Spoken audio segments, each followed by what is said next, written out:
I mean, same thing with Yeah. New York. I mean, again, I'm not saying it's not a ton of Yeah. money, but like by the time you're done, I mean, you're living like, listen, I've always said this, like in a city like, you know, LA or New York, it's like the difference is okay in where you live. Like you have a 2-bedroom instead of a 1-bedroom. And I'm not being obnoxious, but like it's not like you're making 6 million. It's like there's differences. Yes, you can buy more Yeah. clothes, you have a bigger house, you can have, but it's not like, you know, you're still not, it doesn't, I get it.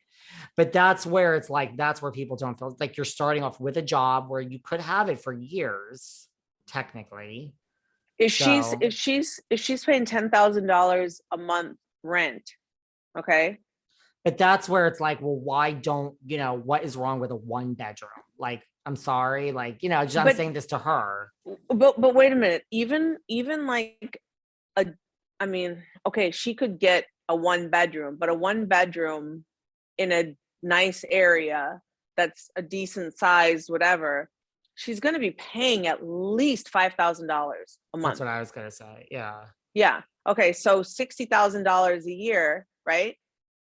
And that's in California, that's 120,000 that you have to make pre-taxes. So, you know, a $600,000 salary, take 120, that's going to rent. I mean, the lawyer's fees have to be astronomical. I just think it's like if she's now going to start getting the glam, and I mean, they say they're working for free, but with the glam for the show and like, you know, I don't know.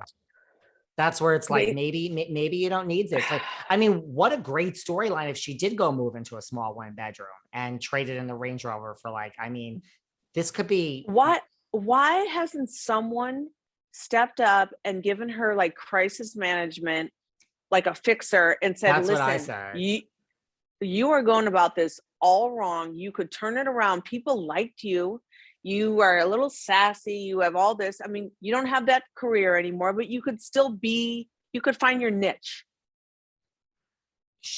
Yeah, she did this to herself. Like, I mean, I feel like, right. Like if you had crisis management and someone's like, this is what you need to do. I mean, I don't know when everyone turned on her, but it's this attitude. Like, listen, when the whole thing started, I was like, when Andy's like, welcome and how are you? She's like, I slept fine. Like, why wouldn't I sleep fine? Like, I'm like, why are you starting with like, this is why people hate you and want you done? Like, right? I mean, like you're so hateable. You're making us want to hate you. Like, if she would have said, I haven't slept in months and I can't sleep, even when I sleep, I'm wrecked, I would have been like, oh gosh, thank you for saying that, because that's all we want to hear, is that it weighs on you. I mean, you don't get the impression of like, if this was, I had all this money, he did this, I'm starting over, I'm an honest working woman, and like, you know, here I am in my small apartment, forget the Range Rover. Yes, we're at TJ Maxx now, and here I am. And you like my dress? This comes from H&M. Guess what? I knew how to put, like, this could have gone way different, but it's the attitude and the like, right? Terrible. I couldn't agree with you more. She can't come down off that high horse though.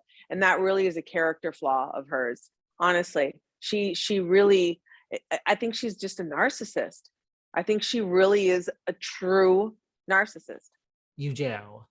I do. I mean, who would in light of everything and all of the comments that she has to hear about and everyone hating her and doubting everything that she says, I mean, calling her a liar, calling her a gold digger, calling her a hooker, or this or that, everything that could be negative, she's just like right back in your face, like, and fuck you, and all the things she says, like, okay. And that's the thing, she does read the comments because she responds every now and then. So it's not like you're not seeing these, like you're reading them and telling people off. No, and the things that the way she comes back at it, to me, like with the, you know, the comments that she does say are just so low budget. It's just so crass. Yeah. She has zero endearing qualities. I'll say that for me. You see none. And I really had a moment where I asked myself, like, should I just like, you know, I'm asking, please show me a way to have empathy for her. I can't. because she has none for anyone else. She's a narcissist. That's it. Do you That's think the conclusion I've come to. do you think anyone else on this cast is a narcissist?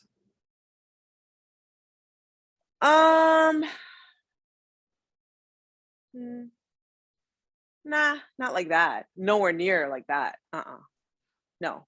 Well, it's funny, like we haven't even got into it, and she's saying like, you know, this whole thing about me being cold and having no sympathy. I mean, as she's saying this, I'm like, well, you seem cold with these statements that you're about to make. Wait, time out. She's been called cold from her first season, which is when I was there. We called her cold. She was as cold as could be. That's been with her since the first season on the show. What, I mean, this isn't new, that only came with the lawsuits and the divorce. She's always been cold. And no one really warmed up to her when you were filming with her in the beginning, right? I mean, I can't remember what we saw really on screen, but you were there. Yeah, I think that she liked Eileen, and Eileen liked her because honestly, Eric was dying to get on a soap opera. Like, she loved that Eileen was on a soap. I know what I was thinking. Did you notice when Sutton was talking about her mother, and they did the little thing on when they showed the clip with her mom saying like how she didn't miss Sutton's dad and da da da da, and they cut over to Erika's face, and Erika rolled her eyes when Sutton said how her mom was kind of cold or not. I don't remember the words. I really think, and I'm not laughing at that. I think that so much of her issues come from her childhood. Her mom, from what I think and what I gather, is that the mom was a flippin' nightmare, and she's scarred from her youth and her childhood, and she carries so much of this survivor mentality, and I think that's why she can't give anything up, and it's just me, and she's worried only about her own survival, and the hell with anybody else. And I think it all stems from her mom. I really do. What, her mother was just like ran a strict household, or was like, you're not do better, like that type of stuff? I don't even know really.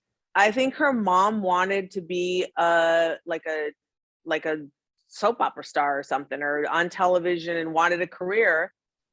And then Erika went and had it, and her mom was like pushing her to do this, and it was never good enough. And this is all stuff that she had said, like nothing, she could never please her mother, and her mom would, was not nice to her, like mentally abusive, emotionally abusive, physically abusive.